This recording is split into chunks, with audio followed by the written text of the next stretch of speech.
Ladies and gentlemen, I present Ambassador Saad.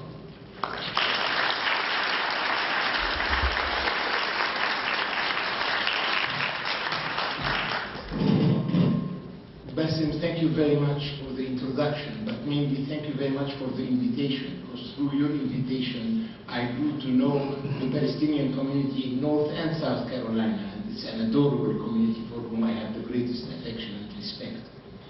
Ladies and gentlemen, it's said that humor reflects reality and society, and some 20 years ago, at another moment of diplomatic stagnation, there was a joke, and please don't take it as an insolent joke, there was a joke that was fashionable about a Palestinian who went to see God and told him, God Almighty, will there ever be peace in the Holy Land? And apparently, Bassem, God looked at him melancholically and said, yes, of course, but not during my lifetime.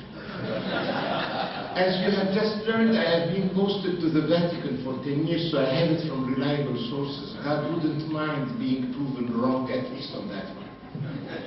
Ladies and gentlemen, all over the world, Palestinian communities these days are commemorating the Nakba, having ceremonies of remembrance. And I want you to be aware that we, the Palestinian people, have been very unjustly treated by history and by humanity. From birth to death, from womb to tomb, we know a life of injustice that has been inflicted on us. And I believe we, the Palestinians, have never had our share of sympathy, solidarity, and support. And we attribute, we Palestinians, the explanation of this intriguing phenomenon to the fact that we, the Palestinians, we have been the victims of European history, which has helped blur perceptions. And let me tell you, today, we, the Palestinians, we are probably the Jews of the Jews, the Jews of the Israelis. And I, for one, like Edward Said, always believed that Israel was supposed to be the answer to what was considered then the Jewish question. And today, as a result, we are the question of Palestine, awaiting a convenient, equitable answer. Ladies and gentlemen, we Palestinians have struggled against denials. And I believe all denials are politically repugnant, morally unacceptable, and inadmissible. And I believe our people, the Palestinian people, we have suffered from 3 successive denials. As you might remember, we suffered from the denial of our mere physical existence. A founding principle of Zionist ideology was that Palestine was a land without a people, for a people without a land. We were the victims of a conceptual aggression, negating our mere physical existence. We have been denied our rights up to today, 2008, and our country is still being colonized with great acceleration, 60 years after the end of the phenomenon of colonization in Africa, Asia, and elsewhere. And ladies and gentlemen, we have been denied the admission and the recognition of the wound and the scar from which we have suffered. How often our suffering and pain was negated and denied, how often it was trivialized and banalized. I, for one, have answered this intriguing moral issue by saying I, for one, do not know how to measure pain or to quantify suffering. And I, for one, don't like comparative martyrology. And I, for one, believe each national tragedy stands on its own.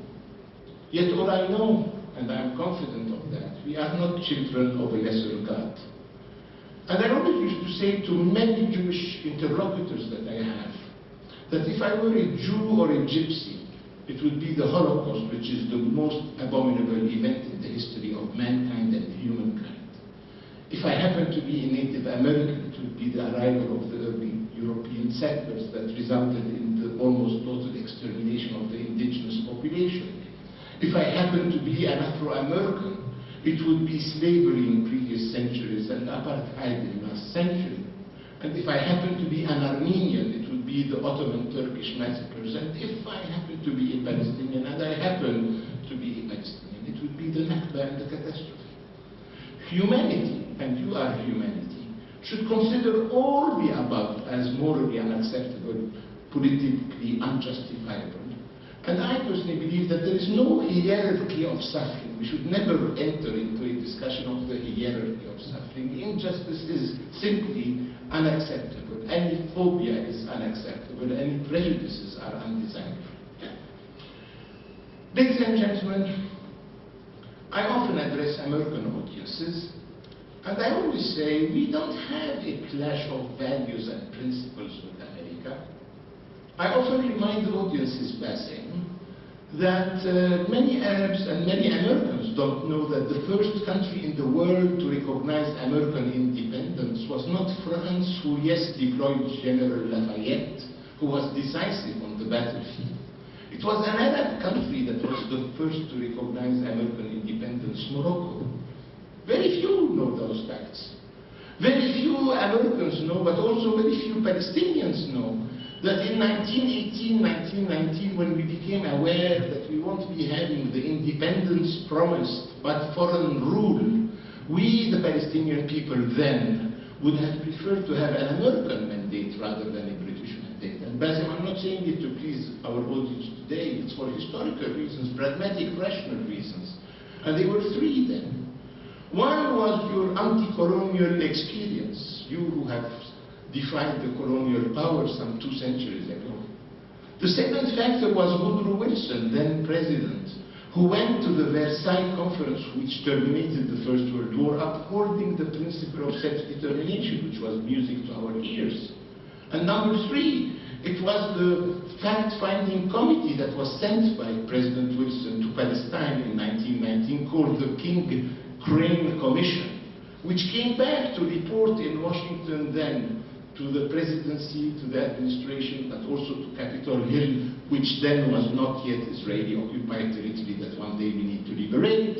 And they said in their report, as a result of their fact-finding mission, that the Balfour Declaration to be implemented in Palestine, there was a need, if ever, to use massive use of force against the indigenous population. Ladies and gentlemen, at the beginning of the 20th century, at the end of the First World War, in Palestine there were many more than 1 million inhabitants, among them 20,000 Jews. All the components of society lived harmoniously together. The 20,000 Jews of Palestine were not Zionists. They were even anti-Zionists. And the reason then was for two major factors. One, they believed that Zionism will complicate the relationship among the communities of Palestine. And number two, they thought at the beginning of the 20th century that Zionism will fail. I believe retroactively, retrospectively, they were right on the first factor. Yes, Zionism complicated the relations between the Christians and the Muslims on the one side and the Jews on the other. They were mistaken on the other one. Zionism succeeded. In 1921, and I want you to know those facts because they are not unimportant, this community, Jewish community of Palestine, which was a minority in Palestine, became a minority within the Jewish community in Palestine because there was a flood of recent immigration coming mainly from Poland then. So they were themselves flooded by the recent migrants, and they were made a minority within their community, and those who were starting to arrive were